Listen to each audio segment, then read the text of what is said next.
I have just stopped everything I'm doing because this has just arrived, and from what I've seen online, it looks awesome. So everything else I'm doing can wait because I want to get this out of the box. I want to have a look at it and I want to drive it. And I left my tripod at home, so that's my current tripod. You got to work with what you got, yeah? Innovation. So this is the new Dodge Ram from Primal RC and Traction Hobby. I can't remember asking for a red one, but that doesn't matter. It was sent to me. I don't care what colour it is. I appreciate that this has been sent to me to check out. I don't care if it was pink, purple, blue or orange. It looks nice. 4-wheel drive, front wheel drive, rear wheel drive, locking diffs, 2-speed, LEDs, 4274 brushless motor and 150 amp ESC. Is this 6S?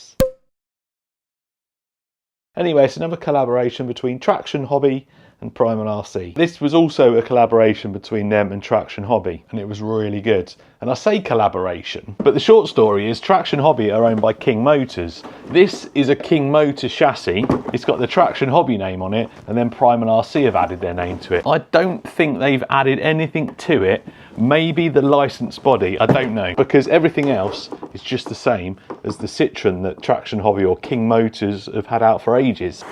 But I'm not going to complain, because if we're getting cool stuff like this, then well, I welcome many more collaborations. Maybe the Raminator, which is what Primal RC are mainly known for, and their big drag cars, maybe the Raminator's just not selling at the moment, so they're doing these to try and get a bit of dosh in. Oh, it is red. What other colours? I guess they do. So they do blue. Is it just red and blue maybe? If it is just red and blue, then red's probably the better colour anyway, because it's going to show off that black trim really nice. Oh, it is nice and shiny. It's going to show off that black trim really well. I don't know how to get it out of it. Oh my word, what the is going on here? Made a meal of that, didn't I? It does look good in red. We'll have a proper look in a minute. See what you get in the box first. Set of stickers. Didn't see any instructions in there. Maybe you have to down. Oh no, they're in here. Set of instructions. Oh, we got more tyres. Interesting. So it comes with a Fly Sky G7P Plus. This is actually a really good transmitter to get with a ready to run. Very good actually. I mean, it's not the best transmitter out there, but to come with a ready to run, that is a decent spec. You get a user guide for it, and I think this is for like telemetry or something. Very nice. In here we have, I don't know whether that's a spare steering link or rear link. So it comes with 3-link and a panhard bar. We'll have another look. We'll have a proper look in a minute. If you want to remove the panhard bar, I guess you can convert it to a 4-link at the back and remove the panhard bar. Nice option. Another set of springs, just 2 there. I'm going to guess they're stiffer for if you're carrying anything in the back or hooking anything up to it. That looks like a little sway bar, anti-roll bar. I think that's a number plate blank, a wheel wrench, like an adapter or something. Aerial tube, I don't know if it needed to come in a plastic case like that. And some hardware, I guess, for the spare link. And then you get these other tyres. These are all-terrain tyres you get with it. And they smell good. And it comes with these ones fitted. I think these ones are a little bit bigger. I don't know, but yeah. That is a nice option. I am impressed so far. These tyres have got foams in. Let's have a proper look at this beauty. Man, look at this thing.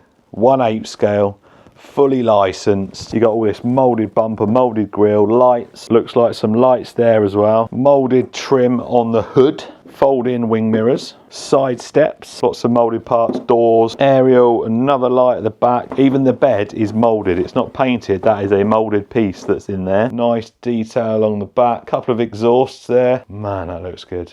I presume the body comes off to access the back. Push buttons, or yeah, 1, 2. Levers at the back.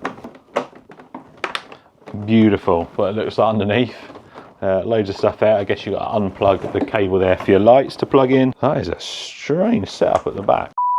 You might notice a bit of a costume change. It's the next day from the bit you've just seen, and it might cut back to that day again in a minute. I had a little technical issue with the camera. Anyway, under here, the first thing I want to talk about is the motor. That is not a 4274, it's a 4269, and it's the Hobbywing Fusion, I think they call it the Fusion 8. 8 spelled with the number 8 and then the rest of the word. So that's a 2-in-1, which means there also isn't a 150 amp ESC like it says on the box. So I don't know why it says it on the box. Maybe they changed their mind at the last minute. You can get a brushed version of this as well. This is the brushless. It's got that 2-in-1 crawler motor. I'm not sure that's the best motor for this, but we'll find out. It's 1800 kV and it will run 2 to 4S. So on 4S, this thing should be pretty quick. Anyway, other stuff under here, that's your gearbox. That's a servo for your front locking diff. Servo for your rear locking diff is there. Don't know where the servo is for the gearbox. There's all the linkage for that. Like it said on the box, it's got front wheel drive, rear wheel drive, 4-wheel drive. Big waterproof receiver box there. Similar design to another brand. You've got your battery tray across there. You've also got space up front if you want to put a smaller battery, I guess. You've got a gap there for a winch, and then behind here looks like you've got some holes where you could potentially fit a winch. It's got this really cool arrangement on the back for the shocks. So it's got all these like linkages here and then lay down shocks there. Feels pretty nice. I've seen a few videos of this going along the terrain. It looks pretty good. I've also seen a video, a lot of people have probably seen it because I think it had like millions of views, where someone had put like nitrogen filled shocks in the middle there with some pipes off there, and the suspension on that thing looked mad. So the good thing about this being a Hobbywing setup is that you'll be able to program it. You'll be able to plug your program card into there. Super long wheelbase. I think this might share the wheelbase. I think that these shocks are different, but this is the same chassis they did a Raptor.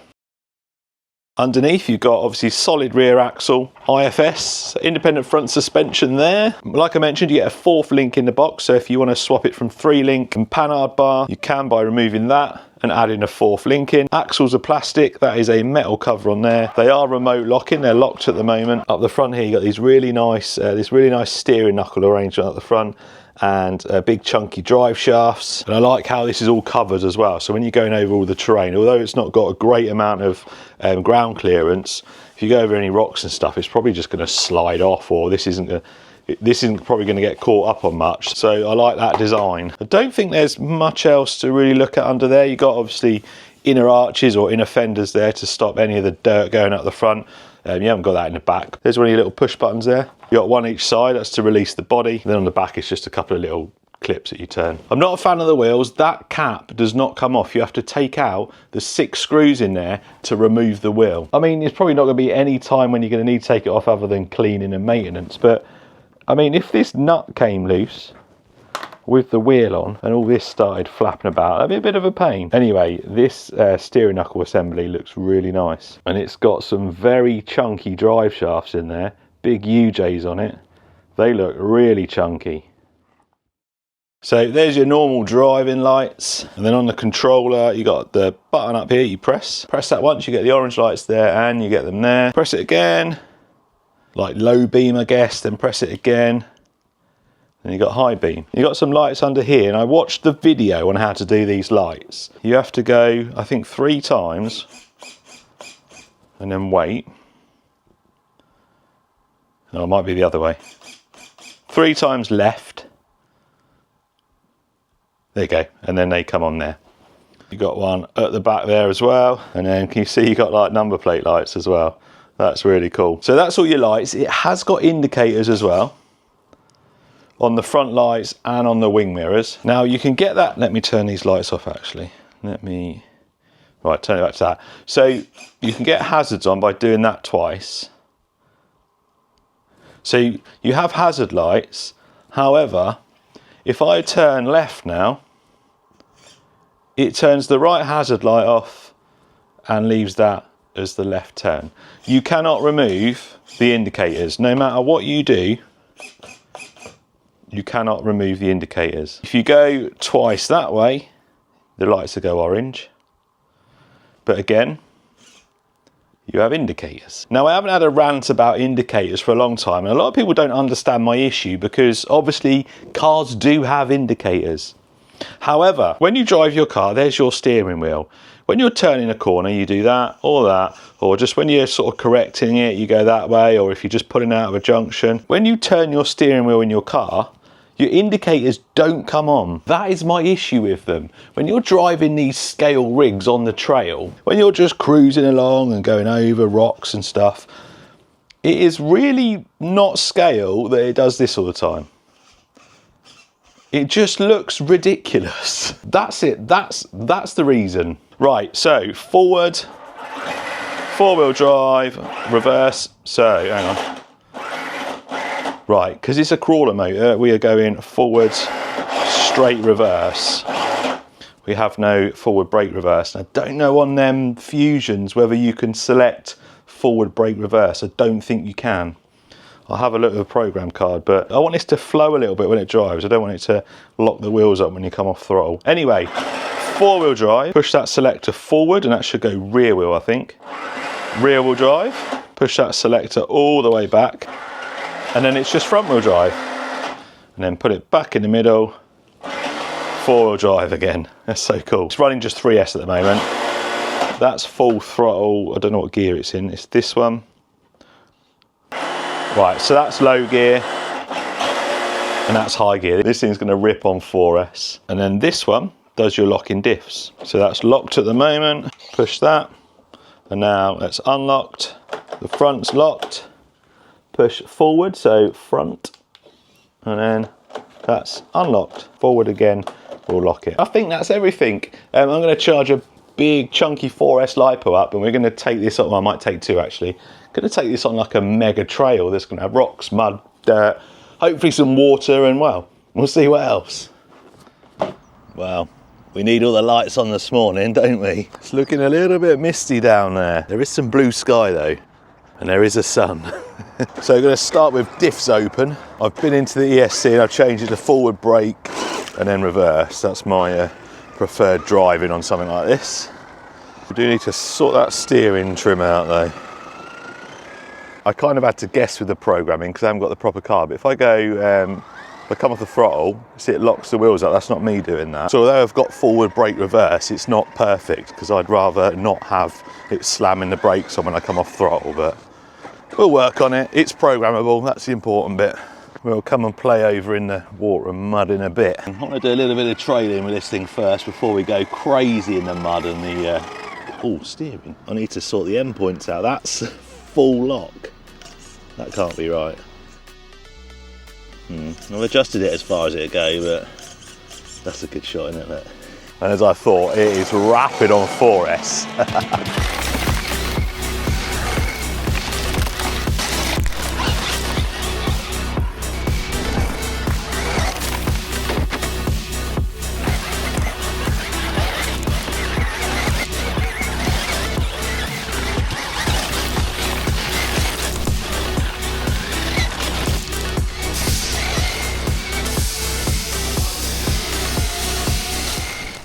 Man, this thing rips. That is so good. Full speed, 4S. This absolutely rips. And that suspension is so good. Right, I think we might need to lock the diffs in a minute. Let's put it in low gear. I'm giving one of you guys the chance to win your very own Primal RC Traction Hobby Ram 1500. That's a big box. There is a link in the description, or there's a QR code there you can scan, and that will give you the chance to win one of these. Let's test its trailing ability. Oh. See if we can get all the way out without locking the diffs.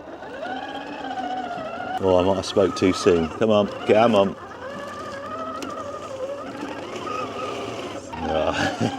Come on, am on. That wheel tucked up in that arch. Success. Oh, come on. What are you guys usually doing at 7:30 on a Sunday morning? Like me, I'm sure some of you are working, but I bet a lot of you aren't even out of bed. Look at what you're missing. Fresh air, sunshine, muddy puddles. Who wants to be stuck in bed when it's like this?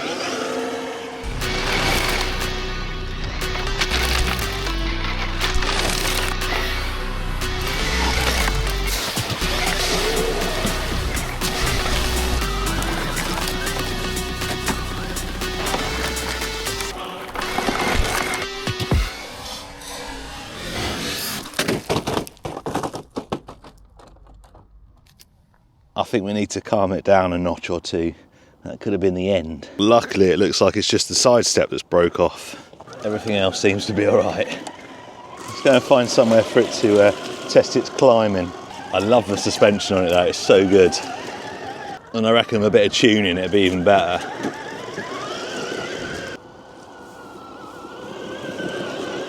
Right, that might be a little bit steep. I have got up there before with something, I can't remember what.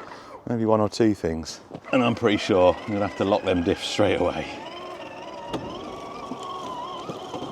Yep. Right, we're hung up on something. Should we try front wheel drive? See if it'll turn it. Oh, yeah, it did it. Nice. A little bit of front wheel drive action just to get it off the rock it was on. Yeah, that was too much for it. Too steep and too muddy.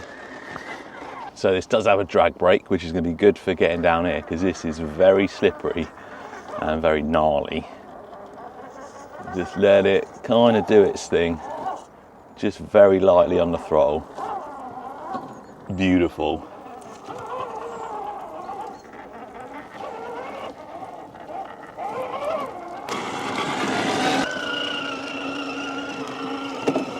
Oh, easy. I didn't think it was going to do it that easy. Get another angle of it. I wasn't ready for that. I don't think I'll be able to walk up there, but can it drive up there? It's probably not going to look as steep on camera, but that is mega steep. I reckon there's a possibility we're going to roll down here.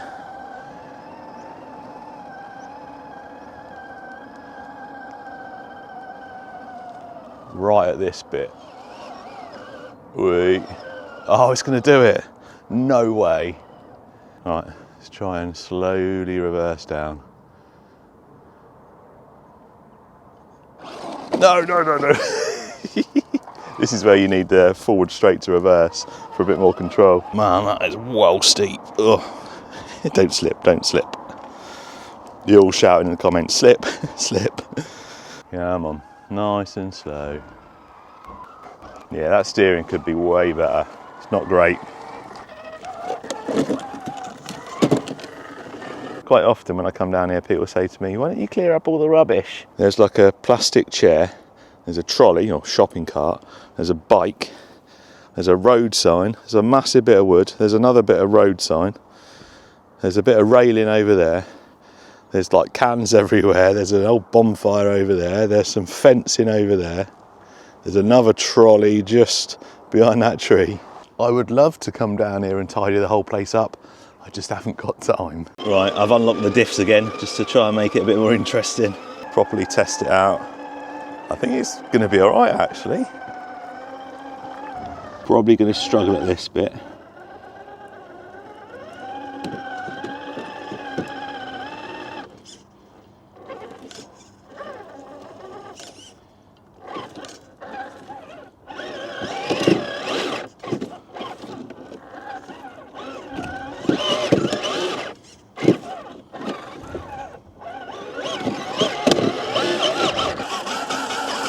No problem.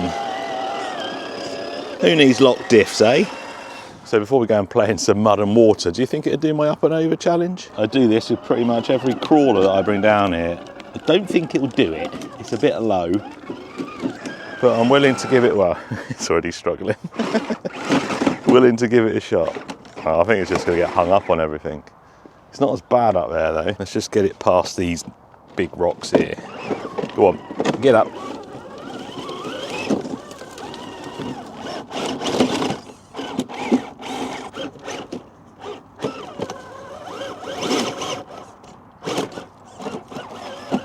Okay, not too bad. Not the neatest way up, but I think if we get a tyre on that rock there. So I've noticed a few times that the servo, it does stall out when you're in a position like that. I don't think that front diff's locking. Oh, we've broken something. Oh no, we have. We've broken a drive shaft. Where's that come out? Well, I don't know what happened to that drive shaft, but I can't find it. It's not all lost though, because it's got locking diffs. I can lock that front and we'll have 3-wheel drive. If that was an open diff at the front, then it probably wouldn't work, because the outer one, the one that hasn't got a drive shaft, would just spin and we'd only have rear-wheel drive. But we should still be able to have a bit of a play.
That's both front drive shafts gone now, so we are pure rear wheel drive, which does mean we can drive it back to the car. Them UJs looked really big and chunky.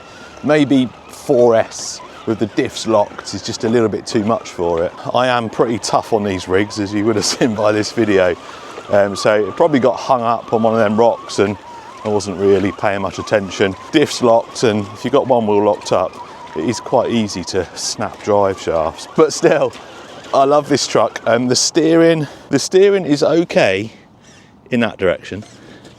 It's a bit weak in that direction. I had to trim it up quite a bit, so it might just need the servo centering a bit better and your end points adjusted and stuff. But yeah, steering wasn't great. Not a fan of the indicators. Having a crawler motor in it, I wasn't sure at first, but as soon as I can find the right programming card, I think it'll be all right once you kind of dial the settings in and remove some of that like instant drag brake and stuff. And the other thing was them wheels, but I mean, you're probably only going to take them off when you're cleaning it or a bit of maintenance, so not a biggie. So it's not a crawler, it's a trail truck, but you can bash it as well. So it's a trail basher and it is great fun. And remember, if you want the chance to win one or $1,000 in cash, scan the QR code, or there's a link in the description.